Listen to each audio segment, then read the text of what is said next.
Good morning, everyone. I'm reminded of the movie Graduate, where the Dustin Hoffman character is cornered, and the man says to him, "I have one word for you, plastics." But today we have one word for you, it's insurance. It's something we're all incredibly passionate about. And why? It's because it's where climate change, the rubber hits the road for the average person.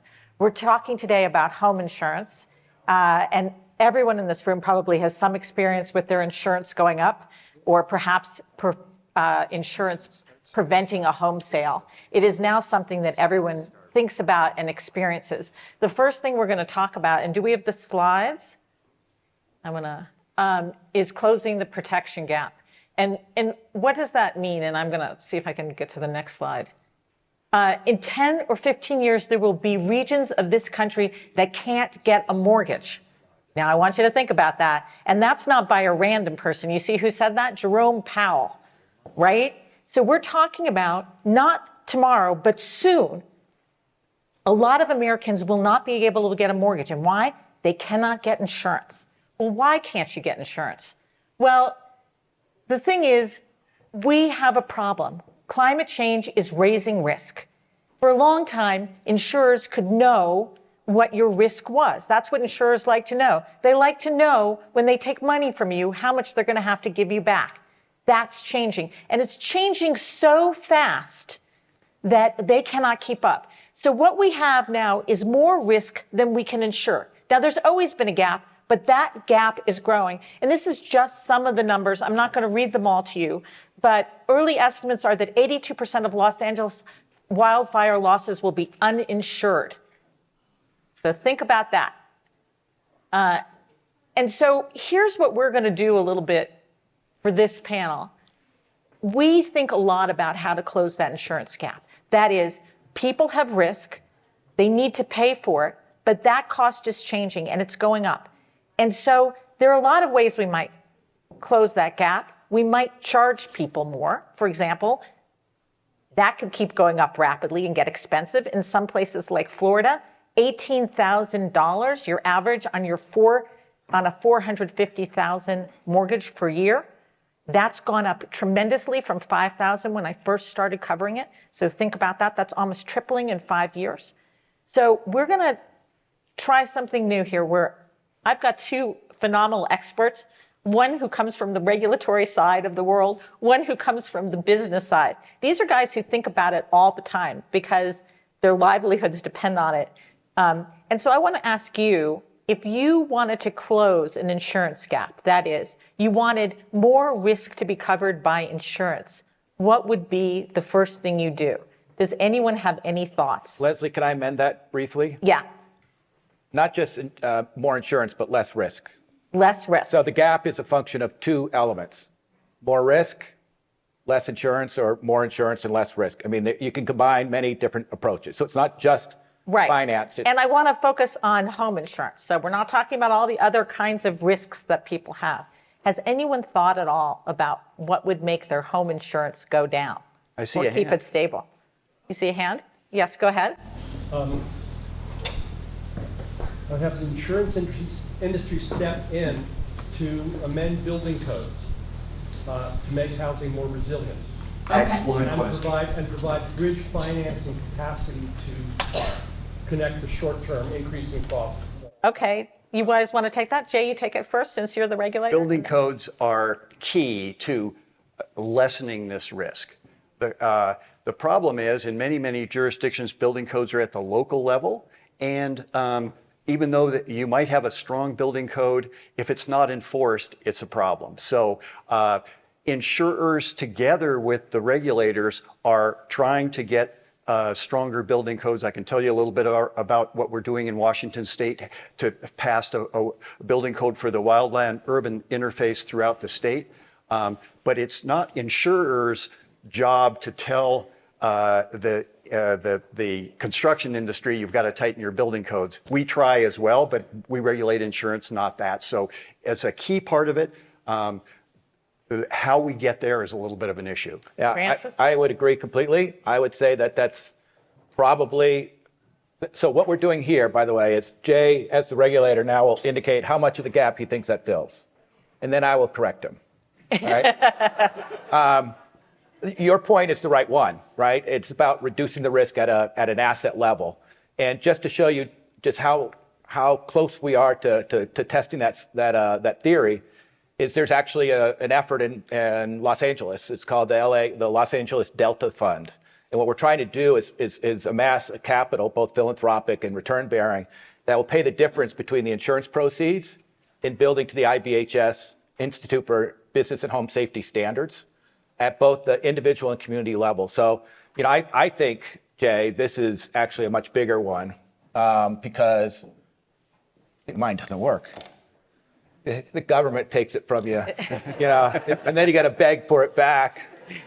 I think this one, because if this was done on a national level, I think it's probably the most effective risk reduction approach we could take in the country. Okay, so you nailed it on the first one, but I will say that building codes raise expenses. This is always the quid pro quo on that one, which is it makes housing more expensive, at least in the short run. And then I'm just going to finish it off. We have an affordable housing crisis. So does anyone else want to say anything? I know There's a hand here. Go ahead. Got a bunch of them.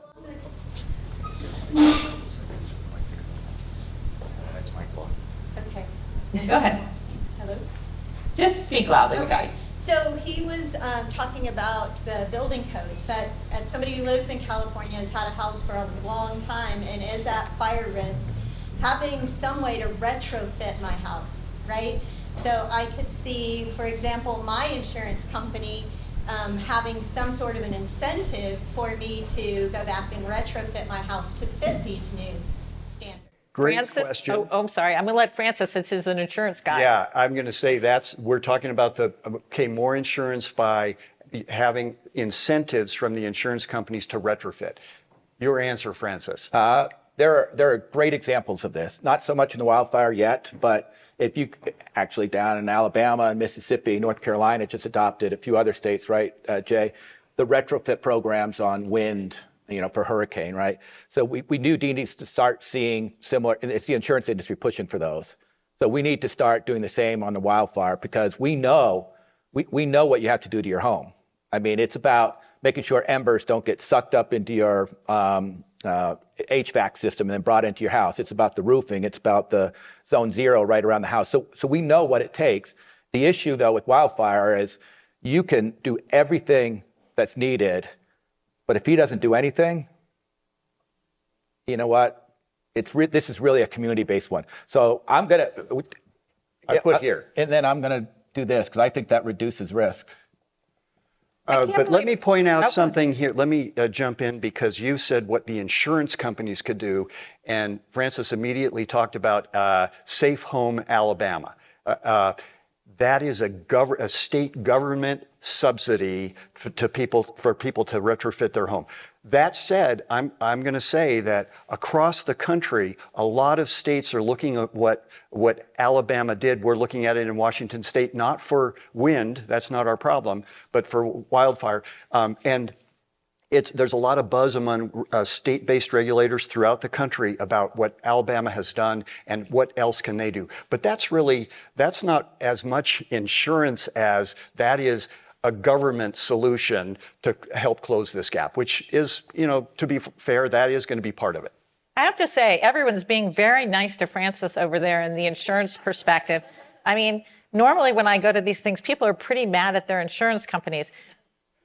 Shouldn't the insurance companies be doing something more? I mean, I would think about not only are they raising prices, not only are they cherry picking policies, right, Francis, through better modeling, they're changing your contracts so they cover less damage when things get done. Does anyone have thoughts? You want to say something now? I mean, this is, I think, partly addressing your question, but and it's also a little gushy, but I think effective engagement and education of associated general contractors, the contractor community, real estate agents.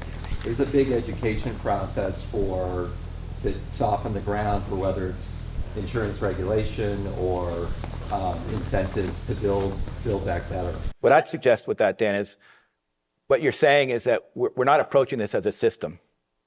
The insurance industry is that canary in the coal mine. We've always been that, right? We sit there in the cage, and when we start coughing, you get scared. as you should be. Because Very scared. that means something, right? When the, Yeah, last year, the New York Times said last year, in 18 states, insurance companies didn't make money. But the point I was going to make about Dan's is we're not working together. We're sending risk signals that the banks aren't sending. We're sending risk signals that the credit agencies aren't sending. We're sending risk signals that are kind of isolated from the rest of the risk. We need to work more as a system. Was there another? I had another follow-on to that. When it comes to the education piece, education is key. And one of the new interesting things is if you go on Zillow or Redfin in most area and the others where you look at a house online, there is now a climate risk score. Whether it's a good score or not a good score, I don't know, but the people put it in there have told me that they watch if your climate risk score on your house, on the house you're trying to sell is not great, they see the value or they see people coming to the site and then going away from your house and looking for other houses in your neighborhood that have a better score. So let's see, Also, we it's a got very 7 minutes. interesting- Yeah, I see it. But there's a very interesting question about that, too. I write about these all the time. So you're an innocent person. You bought your house, good faith. You've paid for it all these years. And then someone comes along and puts a credit risk score pointing out what is probably true, but something that you have no control about, that you're in a flood zone, that you're in a fire zone. Maybe that wasn't that way when you bought it. And now you bear the financial risk of it. So often that disproportionately affects poor people. So as you balance these things, you see how very complicated. Now, does someone else? Yes, the lady in the hat in the back. Two things. One, the insurance industry knew about climate risk 25 years ago. They had the best predictions on climate. Probably longer. Yes, go on. So, they should probably lobby the government to do things so we reduce climate change. So that would be one thing. And then the other one is just, if the government's going to be bailing out insurance or allowing insurance to charge so much, they should probably set some sort of standards around that bailout or the allowing of those insurance rates to go up such that we have better risk reduction within the larger stock. So systemic issues seems like insurance is always looking down and they're not looking around or up. Okay, look back. The actuarial science is you look in a mirror, you look backwards, and you presume the future will be based on what the actuarial average has been in the past. And that's crap. It doesn't work anymore because climate change has thrown all that out. On your lobbying bit, I've been lobbying the federal government on climate change since the 1990s, since 1996, when I worked for the Reinsurance Association. So the industry has been quite active, predominantly in the risk reduction space. Really trying to get FEMA and others to kind of reduce the risk because that's the long-term solution is reduce the risk. Or is it to actually stop climate change? Well, yes, that's the ultimate solution. Absolutely agree with you. Until that's done, we got to reduce the risk because that's coming at us, whether we wait 30 years to do it or not, it's coming at us today. So we think we need to get at that today. The last bit, the backup or the bailout of the industry or raise prices, those aren't the same thing. There have been talks about backstops, federal or state or otherwise, for those big events, but they haven't been debated really for probably 10 or 20 years, but I suspect they're coming back. And there is a belt and suspenders approach for insurance companies that go insolvent. It's called a guarantee fund. And so all the other insurers who sell that same kind of insurance are required to go in and cover the risks of the company that disappeared. And that's another thing. Wow, look at all these hands. Now, aren't you sorry yeah. you only gave us 20 minutes? Let's do it quicker. Quick round. What do you want? I think something to be done in reducing the risk in general would be to increase the supply of disaster relief management services. I know there are a lot of private firms that do disaster relief or disaster management services. And in Texas, there are low-interest loans from the state government commission to provide for renewable energy loans to help get that capital up. I'm wondering if they could provide some kind of a same service to allow private management, relief management. The big relief agency in the United States is FEMA. As we all know, it's going backward. And even when it was, people think, well, I'm not going to have insurance because I'll just rely on FEMA. Well, I think the average payment that FEMA made from 2015 to 2019, the average payout was $4,500. Yeah. Quick hand. Do we have a hand over there? Oh, who was saying something? Go on. Yeah, so quick question for you, just mostly for the insurance side of this, also the regulators side of this. So what I've heard so far is, there's a bunch of potential solutions, risk reductions. A lot of this, if it's my home and I'm selling it and I'm in a climate risk area, I pay. If the government is bailing out, insurance companies, we all pay.